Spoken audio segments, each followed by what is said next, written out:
কবলে পড়ে গিয়েছেন। অন্যথায় বাড়ি থেকেই কাজকাম বন্ধ করে কথাগুলো একটু মনোযোগ সহকারে শুনুন। আর যারা লাইভে আছেন তাদের কাছেও বিনীত অনুরোধ যে আপোষে কথা বলবেন না। যারা বক্তব্য শুনবো মনে করছেন, ভাবছেন, তারা মনোযোগ সহকারে বক্তব্য শুনুন এবং এই নিয়তে বক্তব্য শুনুন যে আমরা জানব, মূল্যায়ন করব এবং সঠিক বিষয়কে যা পবিত্র কোরআন এবং সুন্নাহর অনুকূলে হবে তা মেনে নিয়ে বাস্তবায়নের প্রচেষ্টা করব ইনশাআল্লাহ। আজকে আলোচ্য বিষয় বিশ্বে মুসলিম জাতি নির্যাতনের কারণ সমূহ এবং তা থেকে উত্তরণের পথ, মুক্তির উপায়। আজ পৃথিবীতে মুসলিম জাতি একরকম জুলম নির্যাতনের শিকার। এটা অধিকাংশ স্থান তথা দেশের দিকে দৃষ্টিপাত করে আপনাদের কথাটা বলছি। আমরাও সার্বিকভাবে অবগত আছি যে মুসলিম জাতি কিভাবে আজ আমরা পদদলিত,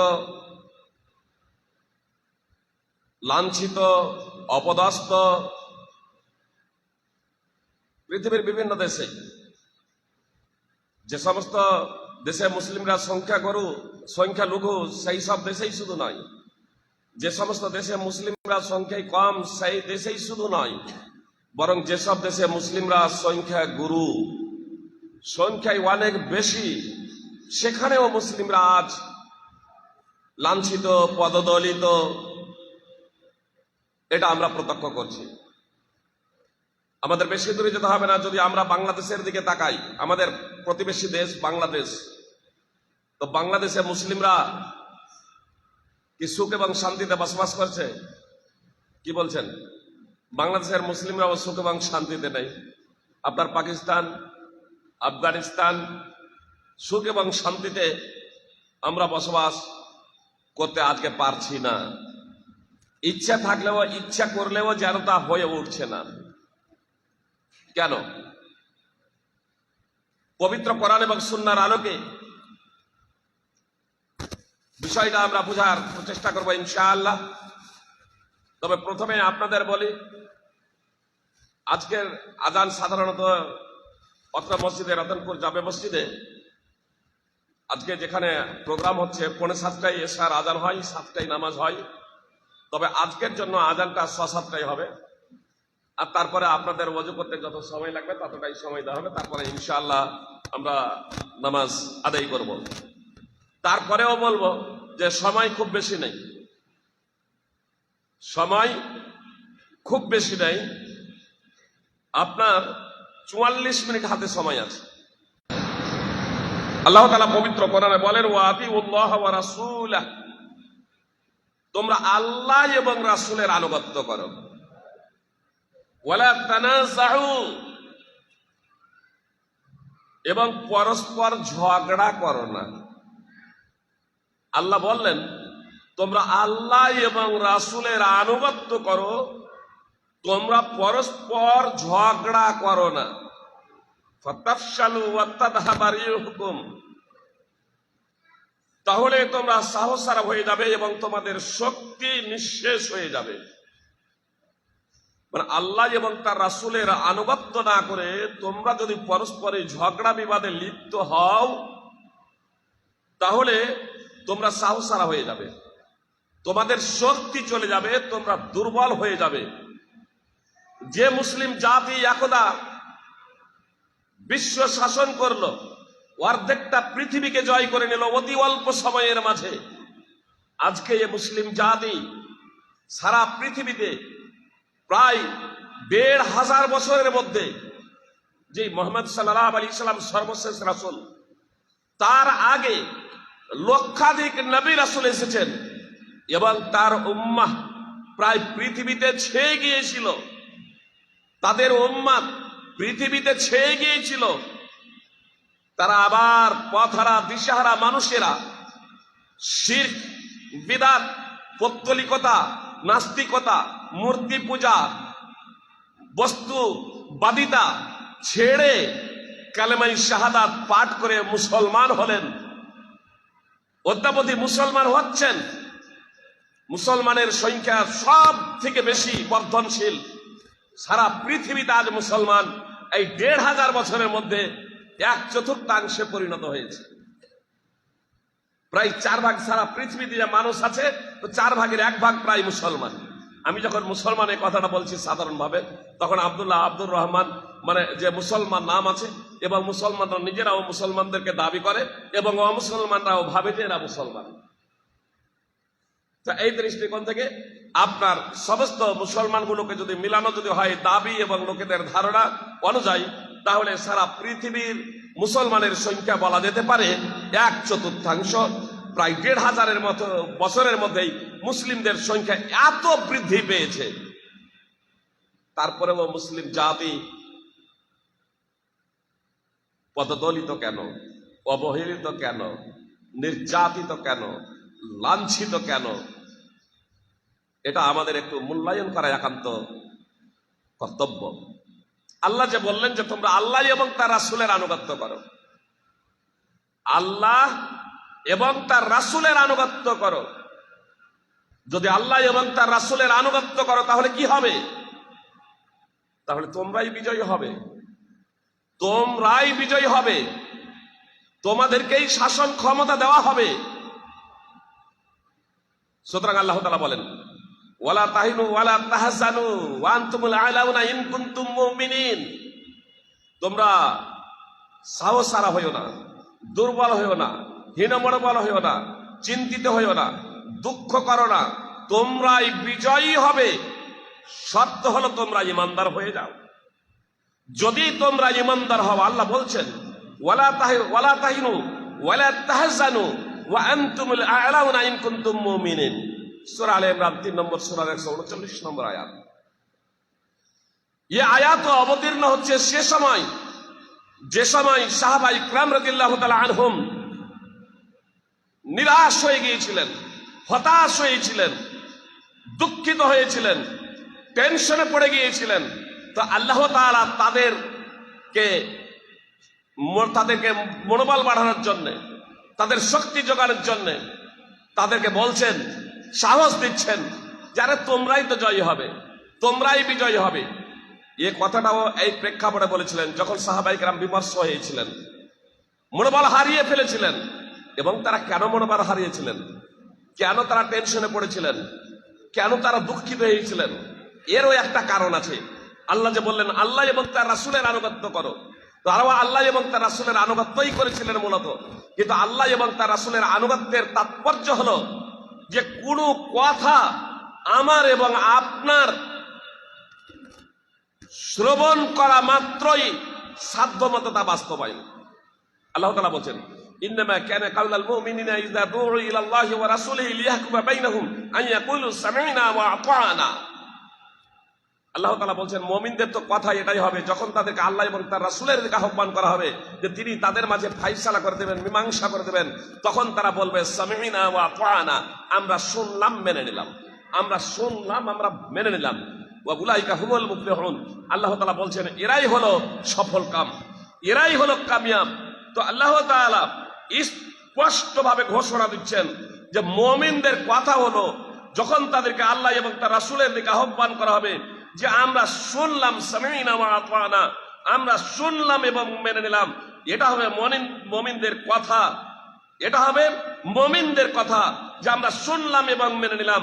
ওয়া উলাইকা হুমুল মুফলিহুন, আর তারাই সফল কাম। সূরা নূর ২৪ নম্বর সূরার ৫১ নম্বর আয়াত। কিন্তু বদরের যুদ্ধে কি হয়েছিল জানেন? বদরের যুদ্ধে ৫০ জন তীরন্দাজ ব্যক্তিকে উহুদের পাহাড়ে রাসূলুল্লাহ সাল্লাল্লাহু আলাইহি সাল্লাম নির্ধারণ করে দিয়েছিলেন এই বার্তা দিয়ে, যদি তোমরা আমাকে দেখো, আমাদেরকে দেখো, যে আমাদেরকে পাখিতে ছো মেরে নিয়ে যাচ্ছে, তাহলেও তোমরা আমাদের সাহায্য সহযোগিতার জন্য এগিয়ে আসবে না। যদি তোমরা আমাদেরকে দেখো পাখিতে ছো মেরে নিয়ে যাচ্ছে, কোনো বর্ণনায় আছে যদি আমাদেরকে নিহত করা হয় তাহলে আমাদের সহযোগিতার জন্য এগিয়ে আসবে না। তাৎপর্য হলো যে আমাদেরকে নিহত করা হচ্ছে আর পাখিতে নিয়ে যাচ্ছে, আমাদের লাশ পাখিতে নিয়ে যাচ্ছে ছিঁড়ে ছিঁড়ে, তারপরেও তোমরা আমাদের সহযোগিতার জন্য এগিয়ে আসবে না।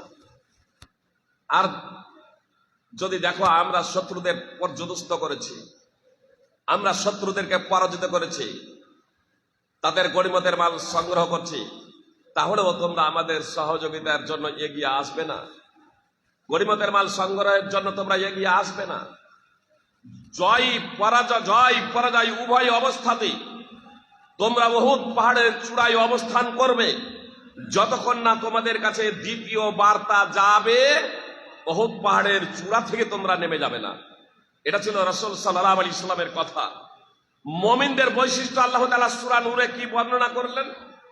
শোনার পরে তারা বলবে সামিনা ওয়া আতানা, আমরা শুনলাম এবং মেনে নিলাম। তাই তো, তখনই এরা হবে সফলকাম, তখনই এরা হবে কামিয়াব।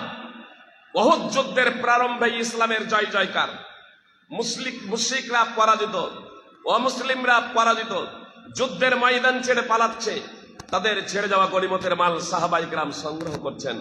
পাহাড়ের চূড়ায় যারা ছিলেন তারা আপোষে বলাবলি করছেন, আর কিসের অপেক্ষা, আমাদের সঙ্গে সাথীরা গনিমতের মাল সংগ্রহ করছে, আমরাও যাই। ওই টিমের যাকে আমির বানিয়েছিলেন রাসূল সাল্লাল্লাহু আলাইহি সাল্লাম, আব্দুল্লাহ বিন জুবাইর রাদিয়াল্লাহু তাআলা আনহু, তিনি স্মরণ করিয়ে দিলেন মুহাম্মদ সাল্লাল্লাহু আলাইহি সাল্লামের ওয়াবিয় মুখ নিঃসৃত বাণী। তোমরা কি ভুলে গিয়েছো রাসূল সাল্লাল্লাহু আলাইহি সাল্লাম তোমাদের কি বলেছিলেন?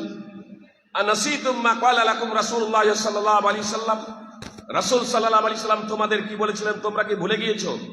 এ কথা স্মরণ করিয়ে দেওয়া সত্ত্বেও পাহাড়ের চূড়া থেকে সিংহভাগ সাহাবায়ে কেরাম নেমে গেলেন। পরিণতি কি হলো? বিজয় যুদ্ধ সাময়িকভাবে পরাজয়ের রূপ ধারণ করেছিল। বিজয় যুদ্ধ সাময়িকভাবে পরাজয়ের রূপ ধারণ করেছিল। জয় যুদ্ধ ক্ষণিক সময়ের জন্য পরাজয়ের রূপ ধারণ করেছিল। আপনার 70 জন সাহাবী শহীদ হয়ে গেলেন, স্বয়ং মুহাম্মদ সাল্লাল্লাহু আলাইহি সাল্লাম আহত হলেন। মুহাম্মদ সাল্লাল্লাহু আলাইহি সাল্লামের পবিত্র দাঁত ভেঙে গিয়েছিল এই যুদ্ধেই। এতে সাহাবায়ে কেরাম বিমর্ষ হলেন, দুঃখিত হয়েছিলেন। আল্লাহ তাআলা তাদেরকে তাদের মনোবল বাড়ানোর লক্ষ্য এবং উদ্দেশ্যে যে যা ঘটে গিয়েছে, যা হয়ে গিয়েছে, এর জন্য তোমরা হীন মনোবল হইও না, সাহস হারিয়ে ফেলো না, একে নিয়ে তোমরা চিন্তিত হইও না, দুঃখিত হইও না, তোমরাই বিজয়ী হবে যদি ঈমানদার হও। এই আয়াত আল্লাহ তাআলা অবতীর্ণ করলেন। সূরা আলে ইমরান 3 নম্বর সূরার 139 নম্বর আয়াতের তাফসীর সহ দ্রষ্টব্য, সহিহ বুখারী হাদিস নম্বর 3039 এবং 4043। তাহলে এত দ্বারা কি বোঝা গেল? যে একটু রাসূল সাল্লাল্লাহু আলাইহি সাল্লামের বাণী থেকে, রাসূল সাল্লাল্লাহু আলাইহি সাল্লামের একটা নির্দেশকে, রাসূল সাল্লাল্লাহু আলাইহি সাল্লামের একটা নির্দেশকে সামান্য শিথিলতা প্রদর্শন করার কারণে, নবী সাল্লাল্লাহু আলাইহি সাল্লামের একটা নির্দেশকে বাস্তবায়নে একটু অবহেলা প্রদর্শনের কারণে বিজয় যুদ্ধ পরাজয় রূপ ধারণ করেছিল। বিজয় যুদ্ধ পরাজয় রূপ ধারণ করেছিল।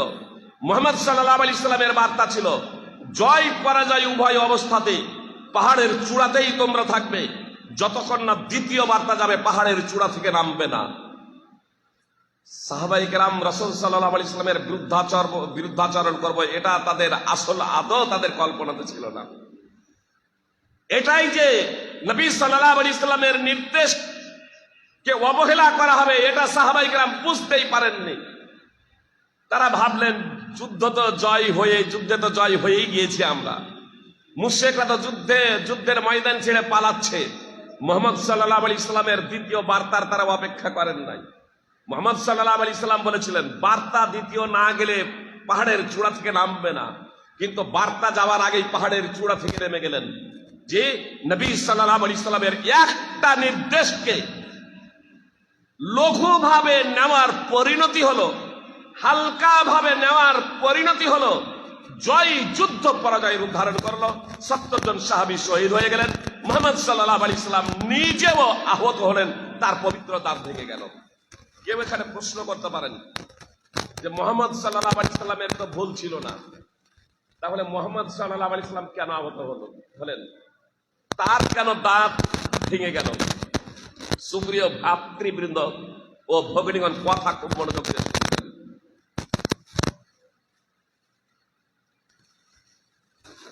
যাদের ত্রুটি হয়, যাদের ভুল হয়, যাদের অপরাধ হয়, যখন আল্লাহ তাআলার পক্ষ থেকে পরীক্ষা আসে, তখন তা শুধু ওই অপরাধীদের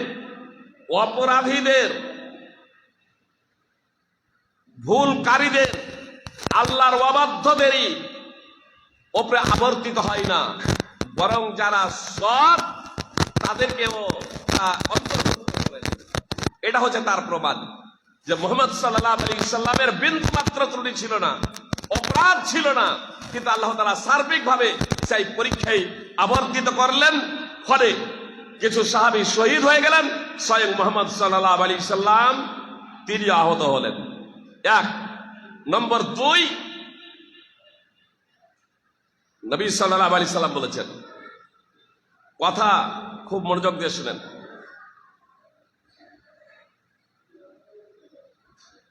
অনেক সময় অনেকেই কোরআন এবং সুন্নাহ সম্পর্কে গভীর জ্ঞান না রাখার কারণে মন্তব্য করে বসে, আরে তারা অপরাধী, তারা পাপী, এজন্য তাদের উপরে জুলম নির্যাতন আছে। সব সময় অপরাধের কারণেই যে জুলম নির্যাতন আছে এমনটি নয়। সূরা বুরুজ অধ্যয়ন করুন। সূরা বুরুজ খন্দকবাসীদের কথা আল্লাহ তাআলা বর্ণনা করেছেন, সেখানে তাদের অপরাধ কি? ওয়ামা নাকামু মিনহুম ইল্লা আন ইউমিনু বিল্লাহিল আজিজিল হামিদ।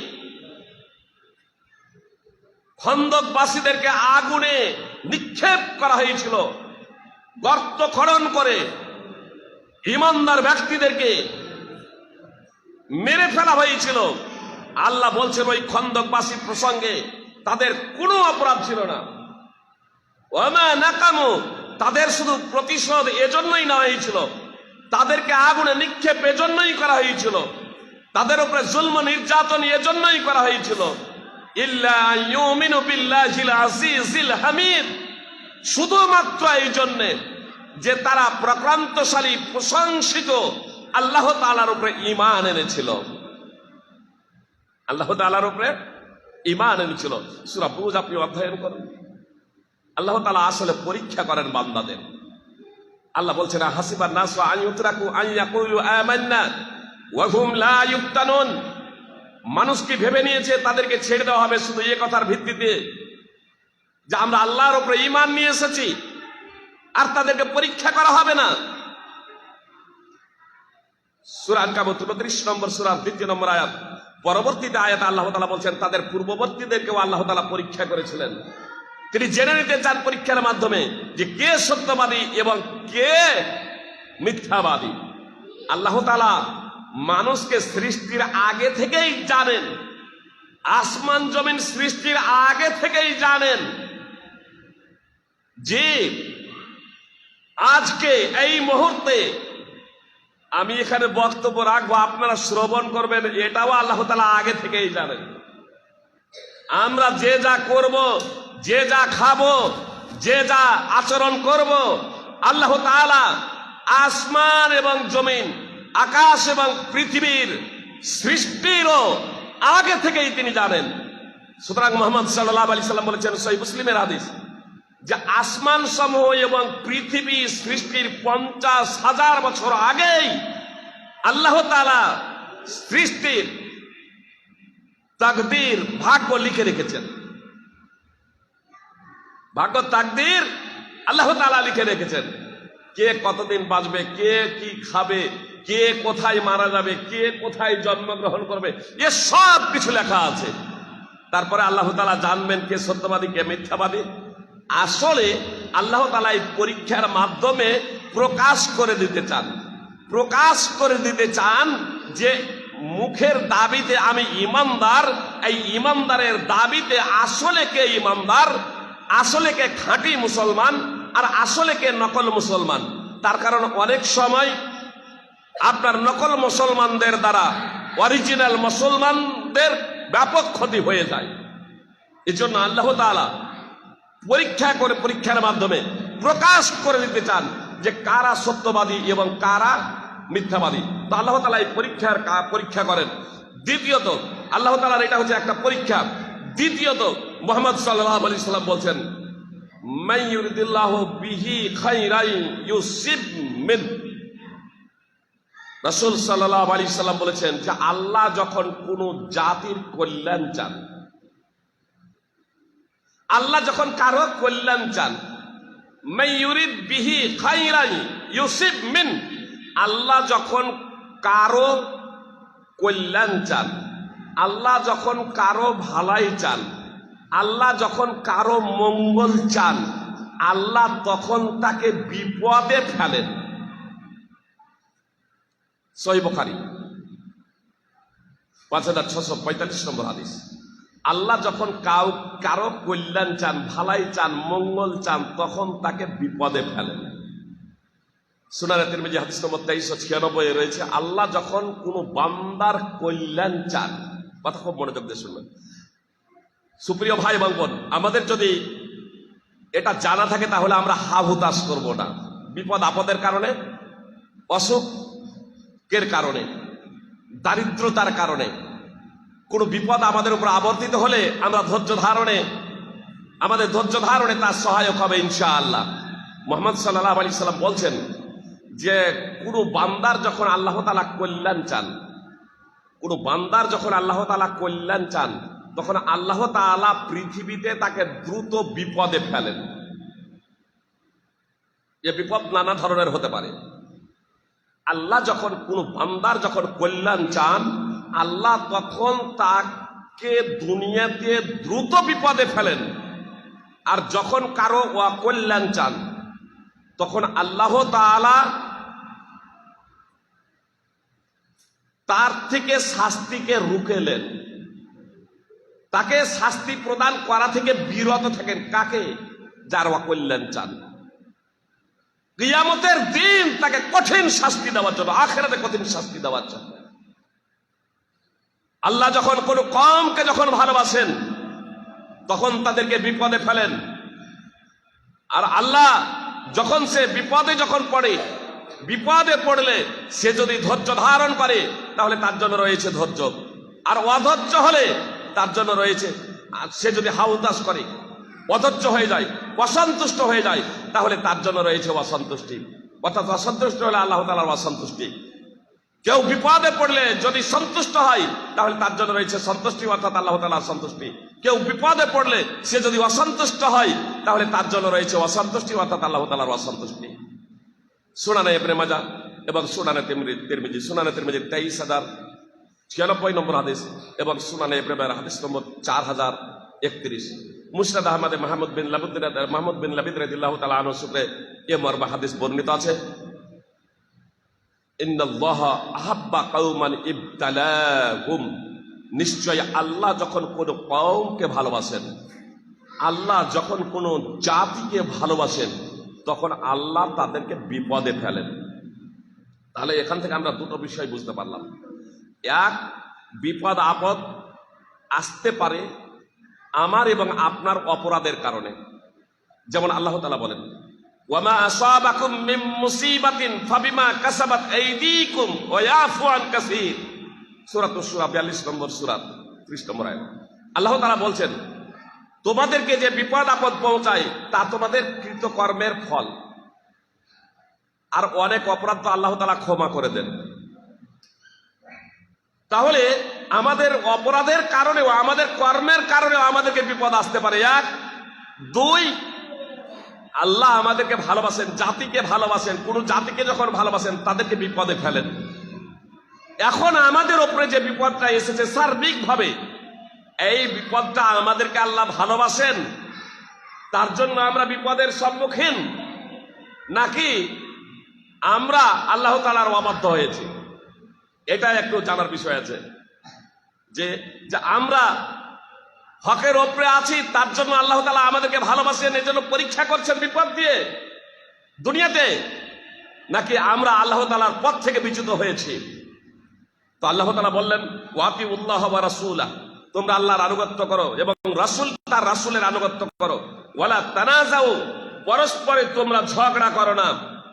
আজকে আমরা পরস্পরে ঝগড়া করছি না, করি না? আফগানিস্তান পাকিস্তানের ঝগড়া, আফগানিস্তান পাকিস্তান, আপনার বাংলাদেশে কে কাকে মারছে? মুসলিম মুসলিমকে মারছে।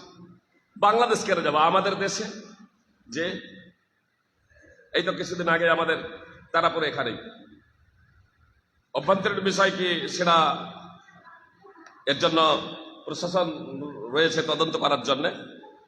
আপাতত ফেসবুকে যেটা দেওয়া হয়েছিল, স্বামী স্ত্রী দুজনে রাত্রে ঘুমিয়েছে, স্ত্রী স্বামীর মাথায় হাঁসুয়ার কোপ দিয়ে মায়ের বাড়ি পালিয়ে গেছে। তো অহরহ দেখছি আপনার কখনো স্ত্রী স্বামীকে মারছে, স্বামী স্ত্রীকে মারছে, পিতা পুত্র, পিতা মাতা ছেলে মেয়েকে মারছে, ছেলে মেয়ে পিতা মাতাকে মারছে, পাড়া প্রতিবেশী ভাই ভাই যায় ননদে শাশুড়ি বয়ে, এ তো অহরহ আমাদের আজকে ঝগড়া এবং ঝামেলা হচ্ছে, হচ্ছে না? হচ্ছে না? তো এগুলো হচ্ছে কেন? এগুলো হচ্ছে কেন? আমাদের অবশ্যই মূল্যায়ন করা দরকার। কখনো রাষ্ট্রের পক্ষ থেকে আমাদের উপরে চাপ, যে এই যে এসআইআর, এখন আব্বাস সিদ্দিকী বলছে কাগজ দেখাবো না। শুধু আব্বাস সিদ্দিকী কেন, কেউ বলছে আমি বেঁচে থাকতে এসআইআর হতে দেব না। এখন বেঁচে আছে কিনা জানা নাই, আর আব্বাস সিদ্দিকী এরা সব কাগজ দেখাবে কিনা জানা নাই। তবে আমি আপনাদেরকে স্পষ্ট ভাবে বলতে চাই যে কাগজ দেখাবো না এ না করে আপনার কাগজ ঠিক করুন, বরং ভবিষ্যৎ প্রজন্মের জন্য এটা আমাদের জন্য অত্যন্ত সুবিধাজনক হয়ে যাবে। আরো যে কোনো টেনশন থাকবে না, কোনো চিন্তা থাকবে না ইনশাআল্লাহ। তো এই জন্য আপনারা কাগজ সঠিক করুন। প্রয়োজনে প্রতিবেশী যারা আপনার কাছে সাহায্য সহায়তা চাই, যারা হয়তো অল্প শিক্ষিত বা নিরক্ষর, যারা এ সম্পর্কে অবগত নয়, তাদের প্রয়োজনে সাহায্য সহযোগিতা করুন, কখনো পরামর্শ দিয়ে, কখনো অর্থ দিয়ে। জি, যেভাবে যতটুকু সাহায্য সহায়তা করা দরকার সম্ভব ততটুকু আমরা ইনশাআল্লাহ করতে থাকবো। বলার লক্ষ্য এবং উদ্দেশ্য হলো যে আজকে যে নানা ধরনের জুলম নির্যাতন, এগুলো কেন? প্রায় 1400 বছর আগে মহাপুরুষ মুহাম্মদ সাল্লাল্লাহু আলাইহি সাল্লাম দ্ব্যর্থহীন ভাবে ঘোষণা করে গিয়েছেন, ওয়ালাম ইয়ানকুদু আহাদাল্লাহি ওয়া আহাদা রাসূলিহি ইল্লা সাল্লাল্লাহু আলাইহিম আদুওয়াম মিন গায়রিহিম ফাআখাযু বা'দা মা ফি আইদিহিম। আল্লাহ তাআলা, আল্লাহ রাসূল সাল্লাল্লাহু আলাইহি সাল্লাম বলেন, যখন কোন জাতি আল্লাহ এবং তার রাসূলের চুক্তি লঙ্ঘন করবে, তখন আল্লাহ তাআলা জাতিকে তাদের উপরে শাসক বানিয়ে দেবেন। কোন জাতি যখন আল্লাহ এবং তার রাসূলের চুক্তি লঙ্ঘন করবে, তখন আল্লাহ তাআলা জাতিকে, শত্রুকে তাদের উপরে শাসক বানিয়ে দেবেন। ভারতে মুসলমানরা ভারতকে শাসক ছিল না? ছিল না? প্রায় 700 বছর এই ভারতকে শাসন করেছে মুসলমানরা। তারপরে এমন পরিস্থিতি হলো কেন? তবু শুধু এই ভারতবর্ষ না, অখণ্ড ভারত, আপনার বাংলাদেশ, পাকিস্তান, আফগানিস্তান সব তখন এক। এই অখণ্ড ভারতের শাসক ছিলেন মুসলিমরা, স্পেনের 100 শাসক ছিলেন মুসলিমরা, আরো অনেক দেশের শাসক ছিলেন মুসলিমরা। এই মুসলিমদের এই অধঃপতন হলো কেন? এর জন্য আপনাকে ইতিহাস পড়তে হবে। যখন মুসলিমরা কোরআন এবং সুন্নাহকে ছেড়ে দিল, কোরআন এবং সুন্নাহর কারণে তারা বিজয়ী হয়েছিল, কোরআন এবং সুন্নাহর কারণে তারা শাসন ক্ষমতা পেয়েছিল। সূরা নূর 24 নম্বর সূরা 55 নম্বর আয়াত তাফসীর সহ দ্রষ্টব্য, যে কোরআন এবং সুন্নাহর বাস্তবায়নের কারণে, একমাত্র আল্লাহর দাসত্ব করার কারণে, প্রকৃত ইমানদার এবং সৎকর্ম পরায়ণশীল হওয়ার কারণে তারা পৃথিবীতে শাসন ক্ষমতা পেয়েছিল। আল্লাহ এদেরকে শাসন ক্ষমতা দেওয়ার অঙ্গীকার করেছিলেন। শর্ত ছিল ইয়াবুদুনানি লা ইশরিকু বি শাইআ, তারা একমাত্র আমারই দাসত্ব করবে। আল্লাহ বলছেন তারা একমাত্র আমারই দাসত্ব করবে, আমার সাথে কাউকে শরীক করবে না, আমার সাথে কাউকে শরীক করবে না। তো যতদিন মুসলিমরা এক অদ্বিতীয় বিশ্ববিধাতার দাসত্ব করেছে, আল্লাহর সাথে কাউকে শরীক করে নাই, শিরক থেকে তাদের অন্তরকে মুক্ত রেখেছিল, শিরক এবং বিদআত থেকে তাদের অন্তরকে মুক্ত রেখেছিল, অপসংস্কৃতি থেকে তাদের অন্তরকে মুক্ত রেখেছিল, কোরআন এবং সুন্নাহর দ্বারা তারা লালিত পালিত হয়েছিল, কোরআন এবং সুন্নাহর দ্বারা সমাজ গঠন করেছিল, কোরআন এবং সুন্নাহ দ্বারা রাষ্ট্র পরিচালনা করেছিল। যতদিন তারা কোরআন এবং সুন্নাহর অনুগত থেকেছে, আল্লাহ তাআলা তাদেরকে শাসন ক্ষমতা দিয়েছিলেন। যখন তারা বিলাসিতায় মত্ত হয়েছে, যখন তারা বিলাসিতায় মত্ত হয়েছে, যখন তারা প্রবৃত্তি পূজারিতে নিমজ্জিত হয়েছে, যখন তারা কোরআন এবং সুন্নাহ বাস্তবায়নে শিথিলতা প্রদর্শন করেছে, তাওহীদের মতো জায়গাতে তারা অবহেলিত হয়েছে, তাওহীদের গুরুত্বকে তারা অন্তরে স্থান দেয় নাই এবং সুন্নাহ প্রতি তারা উদাসীনতা প্রদর্শন করেছে। নামাজের মতো শুধু বিষয় নয়, তাওহীদের মতো বিষয় সম্পর্কে তারা অজ্ঞতার পরিচয় দিয়েছে। আর আজকেও মুসলিমদের অজ্ঞতা দেখুন, যে খন্দকবাসীদের ঈমান দেখুন, দাউ দাউ করে সামনে আগুন জ্বলছে, গর্তে আগুন জ্বলছে, তাদেরকে বলা হচ্ছে তোমরা ঈমান থেকে ফিরে এসো, অন্যথায় আগুনে নিক্ষেপ করা হবো। তারা বেছে নিল আগুন, কিন্তু সেখান থেকে ফিরে আসেনি, তাদেরকে আগুনে নিক্ষেপ করা হচ্ছে। একজন শুধু মহিলা মানে দ্বিধা দ্বন্দ্বে পড়ে গিয়েছে যে আমি ঝাঁপ দিব না বেরিয়ে আসবো। তখন তার কোলের শিশু বলেছিল, আম্মা জান আপনি হকের উপরে আছেন, পিছু হটবেন না, ঈমানকে বিসর্জন দেওয়া যাবে না। আর আজকে তাওহীদ সম্পর্কে অজ্ঞতার কারণে মূর্তি পূজা করতে, মূর্তি পূজায় অংশগ্রহণ করতে মুসলিমরা দ্বিধাবোধ করে না, মুসলিমরা দ্বিধাবোধ করে না। আল্লাহ তাআলা স্পষ্টভাবে বলেছেন এবং তার রাসূল সাল্লাল্লাহু আলাইহি সাল্লাম স্পষ্টভাবে জানিয়ে দিয়েছেন যে যখন এরা কোরআন এবং সুন্নাহ থেকে বিচ্যুত হবে, তখন এদের উপরে জুলম নির্যাতন আবর্তিত হবে। সুতরাং আল্লাহ তাআলা পবিত্র কোরআনে স্পষ্টভাবে বলেন, ফালইয়াহদারিল্লাযীনা ইউখালিফুনা আন আমরিহি আন তুসিবাহুম ফিতনাতুন আও ইউসিবাহুম আযাবুন আলীম। আল্লাহ তাআলা বলেন, যারা রাসূল সাল্লাল্লাহু আলাইহি সাল্লামের নির্দেশের বিরুদ্ধাচরণ করে, যারা রাসূল সাল্লাল্লাহু আলাইহি সাল্লামের নির্দেশের বিরুদ্ধাচরণ করে, তাদের ভয় করা উচিত যে তাদেরকে ফিতনা স্পর্শ করবে, তাদেরকে ফিতনা স্পর্শ করবে, কিংবা লাঞ্ছনাদায়ক শাস্তি তাদের উপর আবর্তিত হবে। সূরা নূর 24 নম্বর সূরা 63 নম্বর আয়াত। রাসূল সাল্লাল্লাহু আলাইহি সাল্লাম কঠোরভাবে নির্দেশ দিচ্ছেন যে এক আল্লাহর ইবাদত করো, তার সাথে কাউকে শরীক করো না। ওয়াইন কুতিলতা আও হুররিক, যদি তোমাকে হত্যা করে দেওয়া হয় কিংবা আগুনে জ্বালিয়ে দেওয়া হয়, তবুও তুমি আল্লাহর সাথে শরীক করবে না। অথচ এ মুসলিম জাতি আজ স্বতঃস্ফূর্তভাবে শিরক, যেখানে ভারতীয় সংবিধানে আমাদেরকে স্বাধীনতা দিয়েছে ধর্ম পালন করার,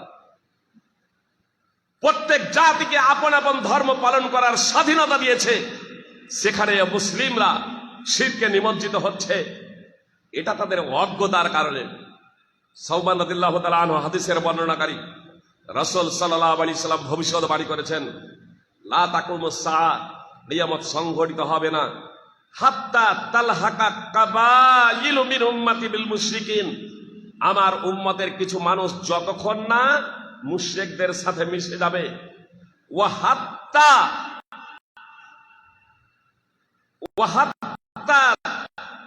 তা'বুদা কাবাইলু মিন উম্মতি আল আওসান, এবং আমার উম্মতের কিছু মানুষ যতক্ষণ না মূর্তি পূজা করবে। সুনানে আবি দাউদ এবং সুনানে তিরমিজি, সুনানে তিরমিজি হাদিস নম্বর 2219, আবি দাউদ হাদিস নম্বর 4252, মুসনাদ আহমদ সহ বিভিন্ন হাদিস গ্রন্থে হাদিস বর্ণিত রয়েছে। বলা বাহুল্য, আজকে যে মুসলিমরা মুশরিককে পরিণত হচ্ছে, মূর্তি পূজা করছে, এর ভবিষ্যৎবাণী আল্লাহ তাআলা 1400 বছর আগে করে গিয়েছেন। আর এই জন্য হয় পরিণতি অত্যন্ত ভয়াবহ। আল্লাহ তাআলা বলছেন, কি বলছেন? আল্লাহ তাআলা বলছেন, মৃত্যুর পরে তো আপনার চিরস্থায়ী জাহান্নামী যদি এই অবস্থায় মৃত্যু হয়ে যায়, যদি অনুতপ্ত না হয়, লজ্জিত না হয়, তওবা না করে এবং কালেমায়ে শাহাদাত পুনরায় যদি পাঠ না করে, তাহলে মুশরিক অবস্থায় মৃত্যুবরণ করবে আর চিরস্থায়ী তাদের জন্য জাহান্নাম থাকবে। অন্যথায় তাদের আপনার অনুতপ্ত লজ্জিত হয়ে কালেমায়ে শাহাদাত পাঠ করে পুনরায় জীবনে কখনো আর শিরক না করার দৃঢ় প্রতিজ্ঞা করা এবং তাওহীদের বাস্তবায়নের জন্য সর্বদা প্রচেষ্টা করা। আর এই পার্থিব জগতে যদি এই ধরনের মানুষ যদি করতে থাকে, তাহলে আল্লাহ তাআলা বলছেন যে ফিতনা ফাসাদে তাদেরকে ঘিরে ধরবে এবং তাদের উপরে আল্লাহ আবর্তিত হবে লাঞ্ছনাদায়ক শাস্তি।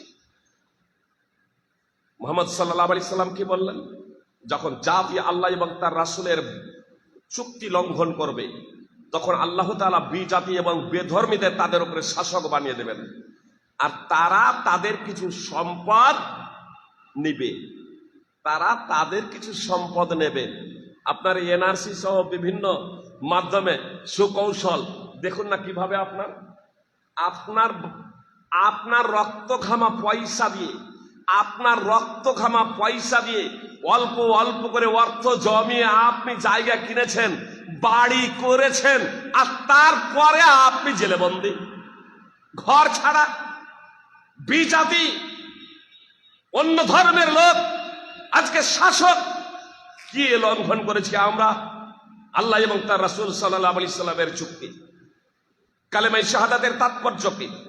কালেমায়ে শাহাদাতের মাধ্যমে তো আমরা এই সাক্ষ্যই দিয়েছি না যে আমি সাক্ষ্য দিচ্ছি আল্লাহ ছাড়া সত্য কোনো উপাস্য নাই, এবং আমি সাক্ষ্য দিচ্ছি মুহাম্মদ সাল্লাল্লাহু আলাইহি সাল্লাম আল্লাহর বান্দা এবং তার রাসূল। আশহাদু আল্লা ইলাহা ইল্লাল্লাহু ওয়া আশহাদু আন্না মুহাম্মাদান আবদুহু ওয়া রাসূলুহু। এটা মেনেছি। যখনই আমরা অন্যান্য ধর্মের যে পূজা রয়েছে, মূর্তি পূজা রয়েছে, সেগুলোতে যখন আমরা স্বতঃস্ফূর্তভাবে যখন অংশগ্রহণ যখন করছি, সেখানে গিয়ে যখন মাথা নত করছি, মৃত ব্যক্তির কাছে, কবরে শায়িত ব্যক্তির কাছে গিয়ে যখন আমরা প্রার্থনা করছি, সাজদা করছি, তখন কি আল্লাহ তাআলার চুক্তি লঙ্ঘন, এর চুক্তি লঙ্ঘন করি নাই? যেখানে আমরা সাক্ষ্য দিলাম আল্লাহ ছাড়া সত্য কোনো উপাস্য নেই, ঘোষণা দিলাম, আর তারপরে বাতিল উপাস্যের কাছে, বানামাট কল্পিত উপাস্যের কাছে ভিক্ষাবৃত্তি করা, কামনা বাসনার চাহিদা পূরণের জন্য আবেদন রাখা, এটা তো এক অলৌকিক আশ্চর্যমূলক কথা। এটা চরম অজ্ঞতাপূর্ণ কথা। সুপ্রিয় ভাতৃবৃন্দ ও ভগীগণ, এজন্য এ থেকে আমাদেরকে বিরত থাকতে হবে। আল্লাহ তাআলা বললেন, যদি অবস্থা হয়, তাহলে আপনার লাঞ্ছনাদায়ক শাস্তি তাদের উপরে আবর্তিত হবে। আজকে আমরা জুলম নির্যাতনের শিকার, আজকে আমরা আপোষে মারামারি ঝগড়া বিবাদ কেন? আমাকে আপনাকে কারণটা অনুসন্ধান করতে হবে। উদাহরণ দিতে হলে আপনাদের বুঝতে সুবিধা হবে। আমাদের আজকাল অলিতে গলিতে ফার্মাসি আছে না ভাই? মানে এক আধ কিলোমিটারের মধ্যে অন্তত অনেকগুলো ফার্মেসি পাওয়া যাবে, তাই না? ফার্মেসিতে তো অনেক ওষুধ আছে। তো ওই ফার্মেসিওয়ালা তার নিজের যদি রোগ যদি হয় বা তার ফ্যামিলির কারো যদি রোগ হয়, তাহলে একজন দক্ষ ডাক্তারের কাছে না গিয়ে, জটিল রোগ হয়েছে, সে যদি নিজেই ওই ফার্মেসি থেকে ওষুধ দিয়ে দেয়, তাও হবে না? কি বলছেন? হবে না? ডাক্তারে ওষুধ লেখেন, প্রেসক্রিপশন নিয়ে রোগীরা ফার্মেসিতে আসে, আরে ফার্মেসিওয়ালা তখন ওষুধ দেন, তাই তো? তো ফার্মেসির আলার কাছেই তো সব ওষুধ আছে। জটিল রোগের ফার্মেসিওয়ালার কাছেই তো ওষুধ আছে। এখন ফার্মেসিওয়ালা নিজের পরিবারের ওষুধ নিজে নির্বাচন করে, তাহলে হবে না? আরে তার কাছে তো ওষুধ আছে, কিন্তু কোন রোগের কোন ওষুধ যে কোন রোগের জন্য কোন পরিস্থিতিতে, কোন রোগের জন্য কোন পরিস্থিতিতে, কোন ধরনের ব্যক্তির জন্য কোন সময়ে, সেটাও ভিন্ন হতে পারে। ব্যক্তিত্ব হিসেবে, অবস্থা হিসেবে, সময় হিসেবে, পরিস্থিতি হিসেবে আপনার ওষুধ চেঞ্জ হতে পারে, পরিবর্তন হতে পারে। এজন্য ফার্মেসিওয়ালা নিজের ফ্যামিলির জন্য নিজেই ওষুধ আপনার নির্বাচন করেন না, বরং ডাক্তারের দ্বারা প্রেসক্রিপশন নেন, ডাক্তারের কাছে আপনার রোগীকে নিয়ে যান, তারপরে ডাক্তার যখন প্রেসক্রিপশন দেন আপনার রোগ নির্ণয়ের মাধ্যমে ওষুধ নির্বাচন করেন, তখন আবার ফার্মেসিওয়ালা ওষুধ দেন, তখন ওষুধ দেন। তো আপনাকে ও রোগটা নির্ণয় করতে হবে। মুসলমানরা মারামারি করছে, মুসলমানরা জুলম নির্যাতনের শিকার, মুসলমানদের উপরে অত্যাচার হচ্ছে, মুসলমানরা আজ নির্যাতিত, মুসলমানরা নানা জনে নানা কথা বলবে। কে বলবে আমরা এক নেই তাই? তো আপনি এক কিসের ভিত্তিতে হবেন? বলছে যে যা করছো করো, অন্তত আমরা মুসলমান, এই দাবিতে আমরা এক হয়ে যাই। যে আপনি যদি এই দাবিতে এক হয়ে যান, তো মুসলিমরা এই দাবিতে এক হতে পারে না। কি বলছেন? আর এই ভিত্তিতে, এর মাধ্যমে এক হয়ে গেলে আপনি শান্তি পেয়ে যাবেন। আরে মুসলমান তো বাংলাদেশে মুসলমান সংখ্যাগরিষ্ঠ, সেখানে তারা মার খাচ্ছে কেন? পাকিস্তানে মুসলমানরা তো সংখ্যাগরিষ্ঠ, আফগানিস্তানে তো মুসলমানরা সংখ্যাগরিষ্ঠ, সেখানে আপনার মসজিদে বিস্ফোরণ হচ্ছে কেন? আপনাকে সমস্যাটা রোগ প্রথমত নির্ণয় করতে হবে, রোগটা আপনাকে নির্ণয় করতে হবে। রোগ যতক্ষণ পর্যন্ত নির্ণয় না করবেন ততক্ষণ পর্যন্ত সমাধান দেওয়া সম্ভব নয়। আপনার শুধু এই মাথা গণনার ভিত্তিতে মুসলমানরা এক হয়ে গেলেও কোনো যায় আসে না, শান্তি ফিরে পাবে না। জি, নেপালে কে আছে? হিন্দুরা এক হলে হিন্দু রাষ্ট্র করবো, হিন্দু রাষ্ট্র করবো। নেপালে হিন্দুকে মারলো না, নেতাকে তাড়ালো না। বাংলাদেশে মুসলমানকে মারলো না, তাড়ালো না। হাসিনা আজকে দেশ ছাড়া কেন? আপনার শ্রীলঙ্কায় কি হলো? তাহলে এসবগুলো আসলে হচ্ছে আমরা মাথা গণনার ভিত্তিতে চাচ্ছি।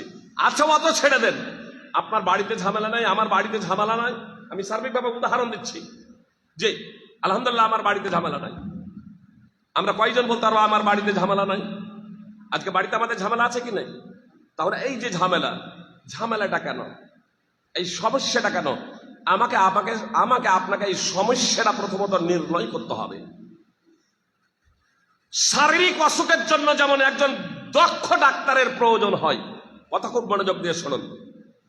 শারীরিক অসুখ নির্ণয়ের জন্য যেমন একজন দক্ষ ডাক্তারের প্রয়োজন হয়, আর তারপরেও তো আজকে নানা ধরনের পরীক্ষা, দক্ষ ডাক্তারের কাছে গিয়েও নানা ধরনের পরীক্ষা, তারপরেও সবসময় রোগ নির্ণয় করা সম্ভব হয় না। আর আপনি আধ্যাত্মিক রোগ নির্ণয় করবেন, আর আপনি আধ্যাত্মিক যে ঔষধ চিকিৎসা, 1 নম্বর আধ্যাত্মিক রোগের যে চিকিৎসা, সে সম্পর্কে আপনি জ্ঞান রাখবেন না, কোরআন সুন্নাহ সম্পর্কে আপনার জ্ঞান নেই, আর আপনি বলবেন এই কারণে এই হচ্ছে, ওই কারণে এই হচ্ছে, তো আপনার এগুলো বাতাসে ভাসবে, আপনার পাপের পাল্লাটা ভারী হবে, সমস্যার সমাধান হবে না। তাহলে আসুন, প্রথমত আমরা এরই মাঝে বেশ কিছু বিষয় আমরা অবগত হয়ে গেছি। আল্লাহ এবং তার রাসূল সাল্লাল্লাহু আলাইহি সাল্লামের যথাযথভাবে আনুগত্য না করা, নবী সাল্লাল্লাহু আলাইহি সাল্লামের নির্দেশের বিরুদ্ধাচরণ করা, আল্লাহ এবং তার রাসূলের চুক্তি লঙ্ঘন করা, ওয়ায়াতাখায়্যারু মিম্মা আনজালাল্লাহু,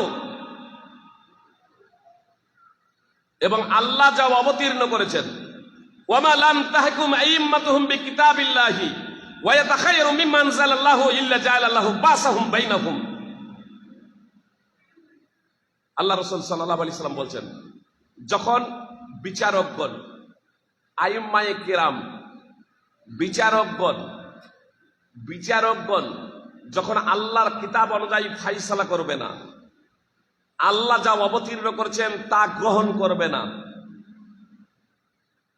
কোরআন এবং সুন্নাহ অনুযায়ী যখন দেশ পরিচালিত হবে না, কোরআন এবং সুন্নাহর কথা যখন ওলামায়ে কেরাম বলবেন না, কিংবা ওলামায়ে কেরাম তো বলছেন, জনগণ তা গ্রহণ করবে না, বাস্তবায়ন করবে না, আল্লাহ বলছেন, আল্লাহ রাসূল সাল্লাল্লাহু আলাইহি সাল্লাম বলছেন, আল্লাহ তাআলা তখন তাদের মাঝে আপোষে ঝগড়া লাগিয়ে দেবেন, আপোষে দ্বন্দ্ব বাঁধিয়ে দেবেন, আপোষে তারা ঝামেলায় লিপ্ত হবে, আপোষে একে অপরের বিরুদ্ধে তারা খড়গহস্ত হবে।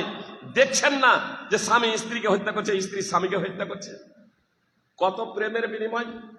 আপনার বলিউড থেকে নিয়ে টলিউড থেকে নিয়ে আপনার মুসলিম ও অমুসলিম সমস্ত জায়গাতে আজ একে অপরের জন্য প্রাণ দেওয়ার জন্য, একে অপরের জন্য প্রাণ দিয়ে দেওয়ার জন্য যারা প্রস্তুত, 2 দিন পরে তখন একে অপরের জীবন নেওয়ার জন্য প্রস্তুত।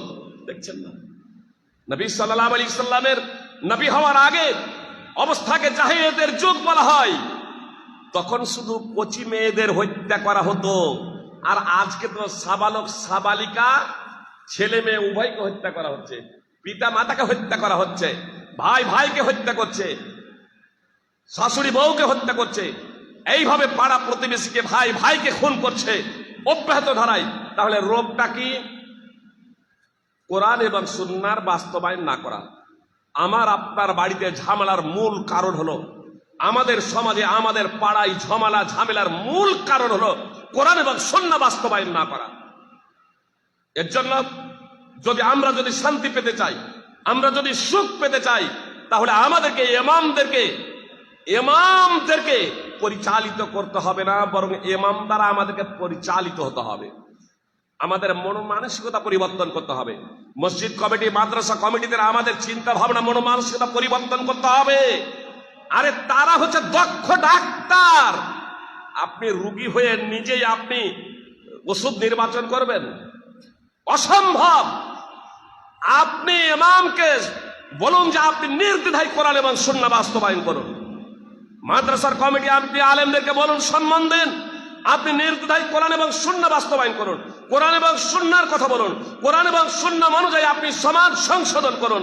ইমামকে এবং আমরা আলেম ওলামাকে যখন এই কথা বলবো, আর তারপরে তারা যখন এই পথ যখন অবলম্বন করবেন, আমরা জনগণ সাধ্যমতো তা বাস্তবায়নের প্রচেষ্টা করব। দেখবেন আপনার পরিবারে ঝামেলা থাকবে না, আপনার পাড়ায় আপনার ঝামেলা থাকবে না। যারা আমরা কোরআন এবং সুন্নাহ অনুযায়ী জীবনযাপন করব, তাদের মধ্যে আপনার আল্লাহ তাআলার পক্ষ থেকে রহমত বর্ষিত হবে, সুখ এবং শান্তি বর্ষিত হবে আমাদের উপরে ইনশাআল্লাহ। টাইমের লক্ষ্য রেখে আমি শুধু আপনাদের এতটুকু বলতে চাই, সুপ্রিয় ভাতৃবৃন্দ ও ভগ্নীগণ, মুসলিমদের সমস্যা অনেক, মুসলিমদের সমস্যা অনেক। সমস্ত সমস্যার সমাধান হলো পবিত্র কোরআন এবং সুন্নাহর দিকে ফিরে আসা, পবিত্র কোরআন এবং সুন্নাহকে বাস্তবায়ন করা। সমস্যা অনেক, সমস্ত সমস্যার মূল কারণ হলো আল্লাহ এবং তার রাসূল সাল্লাল্লাহু আলাইহি সাল্লামের বিধি বিধানকে যথাযথভাবে বাস্তবায়ন না করা। আমার পূর্বে শেখ অনেকগুলো কথা বলছিলেন,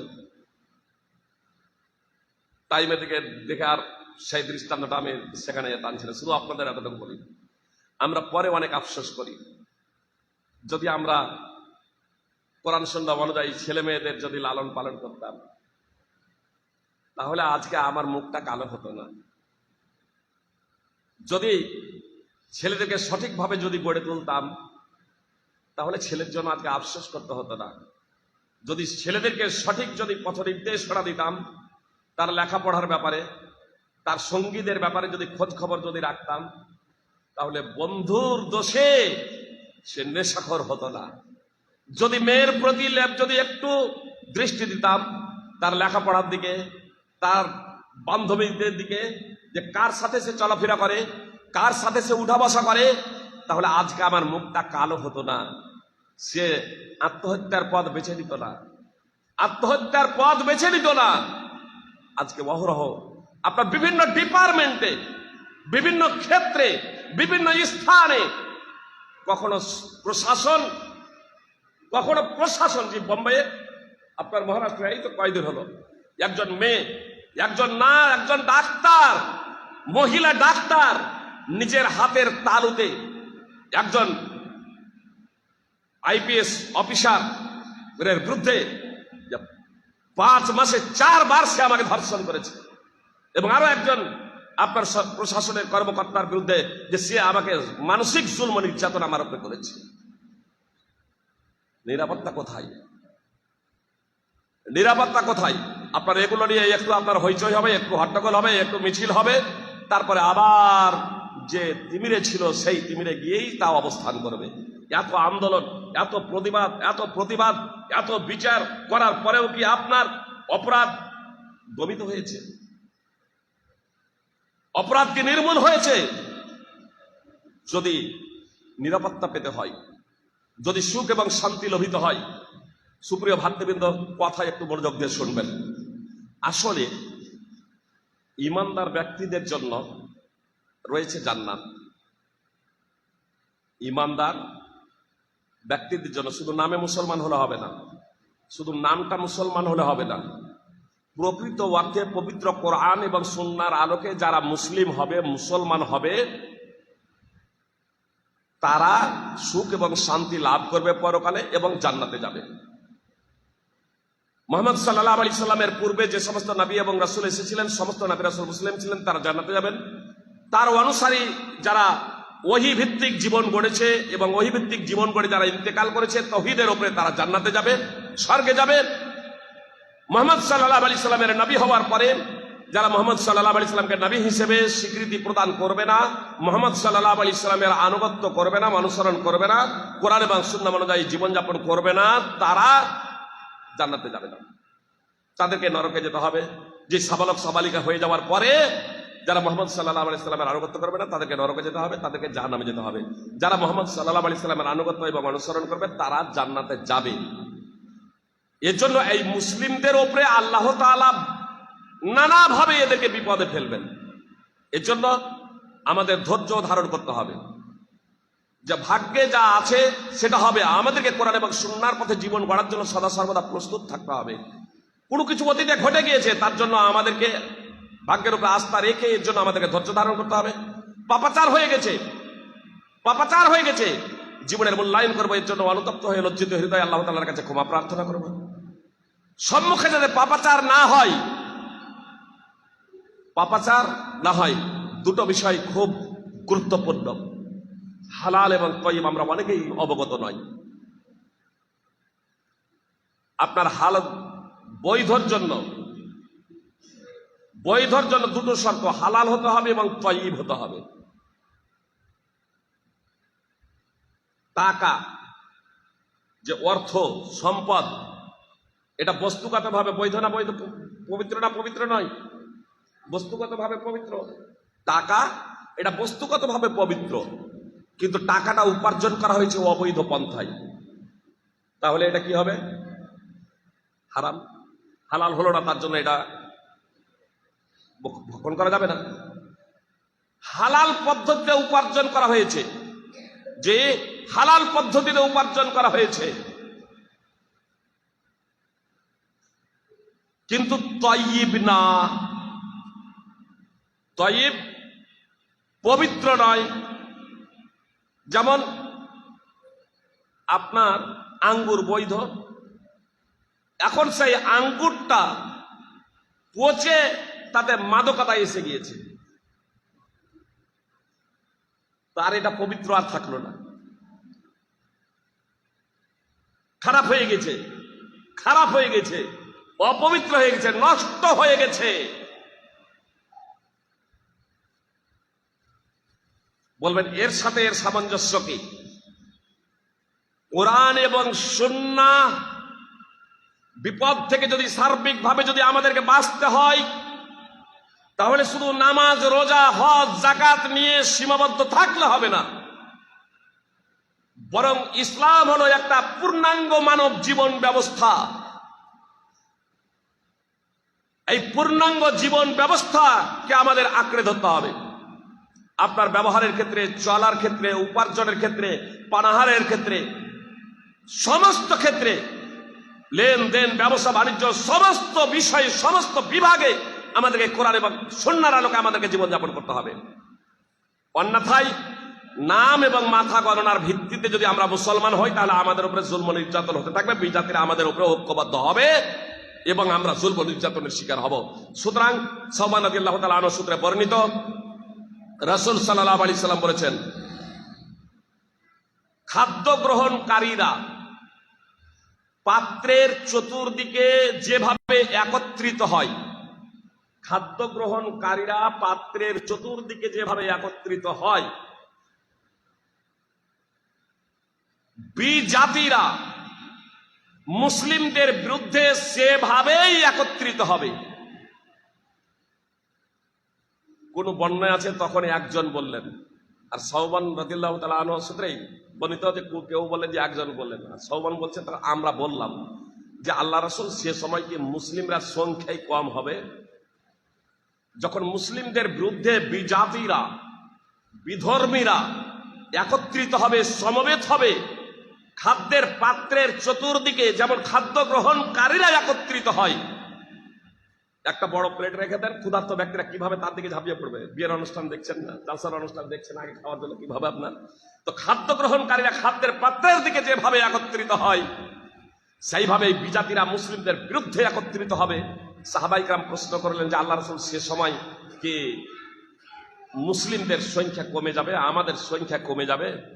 তো নবী সাল্লাল্লাহু আলাইহি সাল্লাম বললেন যে না, তখন তোমাদের সংখ্যা অনেক হবে, সংখ্যায় তোমরা তখন অনেক বেশি হবে, অনেক বেশি হবে। ওয়ালাকিন্নাকুম গুসাউন কা গুসাইস সাইল, কিন্তু তখন তোমাদের অবস্থা হবে প্লাবনের স্রোতে ভেসে যাওয়া আবর্জনার মতো। তখন তোমাদের অবস্থা হবে প্লাবনের স্রোতে ভেসে যাওয়া খড়কুটোর মতো।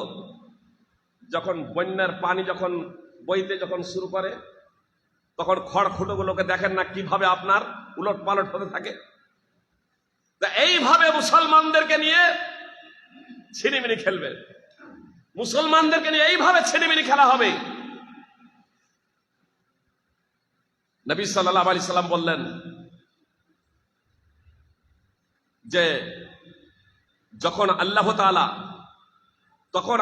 এই যে এই মুসলমানদের অবস্থা এই হবে, আল্লাহ তাআলা মুশরিকদের, অমুসলিমদের, দুশমনদের, শত্রুদের অন্তর থেকে মুসলমানদের, ঈমানদারদের আতঙ্ক দূর করে দেবেন।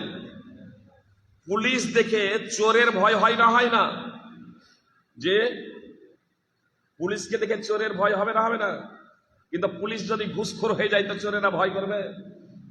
পুলিশ যদি অসৎ হয় তো আর চোর ভয় করবে? পুলিশ যদি অসৎ যদি হয়, চোরেরা ভয় করবে না। তো ঈমানদারদের দেখে যারা বিজাতি, বেধর্মী, সাধারণভাবেই তারা ভয় করবে, এটা স্বাভাবিক। যে এদের সামনে চুরি করা যাবে না, এদের সামনে অপরাধ করা যাবে না, এদের সামনে নারীকে কটূক্তি করা যাবে না, এদের সাথে ধোঁকাবাজি, প্রতারণা করা যাবে না, এদের সাথে অসৎ কর্ম করা যাবে না, এরা ন্যায় পরায়ণ, এরা আল্লাহ ভীরু, এরা আল্লাহ ছাড়া কাউকে পরোয়া করে না। কিন্তু মুসলমানদের আতঙ্ক তাদের অন্তর থেকে বের করে দিবেন এবং মুসলমানদের অন্তরে আল্লাহ ওয়াহান ঢুকিয়ে দেবেন। সাহাবায়ে কেরাম জিজ্ঞেস করলেন যে আল্লাহ রাসূল, ওয়াহানটা কি? তো রাসূল সাল্লাল্লাহু আলাইহি সাল্লাম বললেন, হুব্বুদ দুনিয়া ওয়া কারাহিয়াতুল মাউত, দুনিয়ার মোহ, পৃথিবীর মোহ এবং মৃত্যুকে অপছন্দ করা। সুনানে আবি দাউদ হাদিস নম্বর 4297, মুসনাদ আহমদ হাদিস নম্বর 22397, মুসনাদ আহমদে রয়েছে হায়াতুদ দুনিয়া ওয়া কারাহিয়াতুল মাউত, জীবনের মায়া মমতা এবং মৃত্যুকে অপছন্দ করা। আজকে আমাদের অবস্থা তাই না? বিজাতি আজকে সার্বিকভাবে দেখছেন না, ইসরায়েল আপনার ফিলিস্তিনের কচি কাঁচাদের উপরে জুলম নির্যাতন। জি, আপনার যুদ্ধবিরতির চুক্তি হওয়ার পরেও একাধিকবার ইসরায়েল আক্রমণ করেছে, বোমা বর্ষণ করেছে, বিমানে আক্রমণ করেছে, কচি কাঁচা থেকে পুরুষ মহিলা আপনার মৃত্যুবরণ করেছে, তারপরেও আমেরিকার আপনার রবিও সে বলছে যুদ্ধ লঙ্ঘিত হয়নি, আপনার চুক্তি লঙ্ঘন করেনি আপনার ইসরায়েল, যে নিজের রক্ষাতে। তো নিজের যদি হেফাজত এবং রক্ষার যদি ইয়ে থাকে, তাহলে ওদের রক্ষা তা হেফাজত এবং নিয়ন্ত্রণের ইয়ে নেই, অধিকার নেই। প্রত্যেকের নিরাপত্তা এবং হেফাজতের অধিকার আছে, আমার এবং আপনার আছে। সুপ্রিয় ভাতৃবৃন্দ, সকলের জন্য নিয়ম এবং কানুন এক হওয়া একান্ত কর্তব্য। কথা শেষ করছি, টাইম যেহেতু শেষ হয়ে গেছে। একটা হাদিস বলে আমি আমার বক্তব্য ইতি করে দিচ্ছি। আমার খুতবার সময়েই আমি এ আয়াতের সাথে সাথে এই হাদিসটিও আমি পেশ করেছিলাম। হুযায়ফা রাদিয়াল্লাহু তাআলা আনহু সূত্রে বর্ণিত, রাসূলুল্লাহ সাল্লাল্লাহু আলাইহি সাল্লাম বলেছেন, সুনানে তিরমিজি এবং মুসনাদ আহমদের হাদিস, রাসূল সাল্লাল্লাহু আলাইহি সাল্লাম বলেছেন, সেই সত্তার কসম যার হাতে আমার জীবন, অবশ্যই অবশ্যই তোমরা সৎ কাজের আদেশ করবে এবং অসৎ কাজে বাধা দেবে। কথা খুব মনোযোগ দিয়ে শুনুন। অবশ্যই অবশ্যই তোমরা সৎ কাজের আদেশ দিবে এবং অসৎ কাজে বাধা প্রদান করবে, অন্যথায় আল্লাহর পক্ষ থেকে তোমাদের উপরে আল্লাহ আযাব প্রেরণ করবেন, শাস্তি প্রেরণ করবেন। তারপরে তোমরা দোয়া করবে আর তোমাদের দোয়া কবুল করা হবে না। সুনানে তিরমিজি মুসনাদ আহমদের হাদিস, বিষয় স্পষ্ট। আল্লাহ রাসূল সাল্লাল্লাহু আলাইহি ওয়াসাল্লাম আল্লাহর কসম খেয়ে বলছেন, তোমরা সৎ কাজের আদেশ এবং অসৎ কাজে বাধা দেবে। তাহলে সৎ কাজের আদেশ এবং অসৎ কাজে যদি বাধা দাও, তাহলে কি হবে? তোমাদের উপর আল্লাহ তাআলার পক্ষ থেকে সুখ এবং শান্তি বর্ষিত হবে। আর এমনটি যদি না করো, সৎ কাজের আদেশ এবং অসৎ কাজে বাধা প্রদানের দায়িত্ব কর্তব্য যদি তোমরা ছেড়ে দাও, তাহলে আল্লাহ তাআলা তোমাদের উপরে শাস্তি প্রেরণ করবেন। দুটোর মধ্যে আপনাকে বেছে নিতে হবে, যে আপনি সুখ এবং শান্তি চান না আল্লাহ তাআলার শাস্তি চান, আল্লাহ তাআলার গজবে পড়তে চান। যদি সুখ এবং শান্তি চান, তাহলে সৎ কাজের আদেশ এবং অসৎ কাজে বাধা প্রদান করতে হবে। একটা কথা এখানে স্পষ্ট করে দিই, বলবেন যে এটা তো আলেম ওলামাদের দায়িত্ব কর্তব্য। অনেক আলেম ওলামা তো বলছেন যে আলেম ওলামাদের দায়িত্ব কর্তব্য, আলেম ওলামারা এই সৎ কাজের আদেশ অসৎ কাজে বাধা প্রদান করবেন। এটা এ কাজের জন্য আলেম ওলামাকে এ ফিল্ডে নামতে হবে। জি, আলেম ওলামাকে এ ফিল্ডে নামতে হবে। অবশ্যই আপনার স্ত্রী নামাজ পড়ে না, মসজিদের ইমাম যাবে আপনার স্ত্রীকে জাগাতে নাকি যে আপনি নামাজ পড়ুন? আপনার ছেলে নামাজ পড়ে না, আপনার মেয়ে বেপর্দা হয়ে অন্য ছেলের সাথে ঘুরে বেড়ায়, মসজিদের ইমাম গিয়ে ডাঁটবে আপনার মেয়েকে? না, এটা আপনার দায়িত্ব এবং কর্তব্য।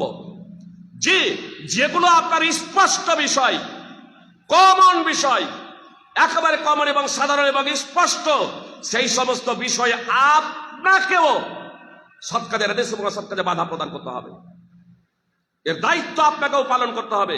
কুল্লুকুম রাইনা কুল্লুকুম মাসউলুন আন রাইয়াতিহি, পবিত্র কোরআনে এই প্রসঙ্গে অনেক আয়াত রয়েছে। বলা বাহুল্য, আপনার যে সমস্ত বিষয় আপনার কোরআন এবং হাদিস দ্বারা স্পষ্ট নয় বা স্পর্শকাতর, সেই সমস্ত বিষয়ের ক্ষেত্রে জনগণ মুখ খুলবেন না, বরং সেই সমস্ত বিষয়ের ক্ষেত্রে একমাত্র ওলামায়ে কেরাম। কোনো বিষয় ইজতিহাদ দ্বারা সাব্যস্ত, আপনার কোনো সাময়িক বা আকস্মিক ঘটনা কোনো রয়েছে যা কোরআন এবং হাদিস দ্বারা স্পষ্টভাবে বোঝা যায় না, সেই বিষয়ে জনগণ নানা ধরনের নানা মন্তব্য করবে, এমনটি না। এই বিষয়ে যারা কোরআন এবং সুন্নাহ সম্পর্কে পারদর্শী আছেন তারাই মুখ খুলবেন। বলা বাহুল্য, আজকে আমাদের উপরে জুলম নির্যাতনের কারণ হলো পবিত্র কোরআন এবং সুন্নাহকে জীবন দর্শন হিসেবে গ্রহণ না করা, সৎ কাজের আদেশ এবং অসৎ কাজে বাধা প্রদানের দায়িত্ব এবং কর্তব্য থেকে গাফেল হয়ে যাওয়া। আল্লাহ তাআলা আমাদের সকলকে পবিত্র কোরআন এবং সুন্নাহকে আঁকড়ে ধরার এবং সৎ কাজে, বিশেষ করে সৎ কাজের আদেশ এবং অসৎ কাজে বাধা প্রদানের দায়িত্ব এবং কর্তব্য পালন করার তৌফিক দান করেন। আমিন। আকুলু কাউলি হাযা আস্তাগফিরুল্লাহ লি ওয়া লাকুম।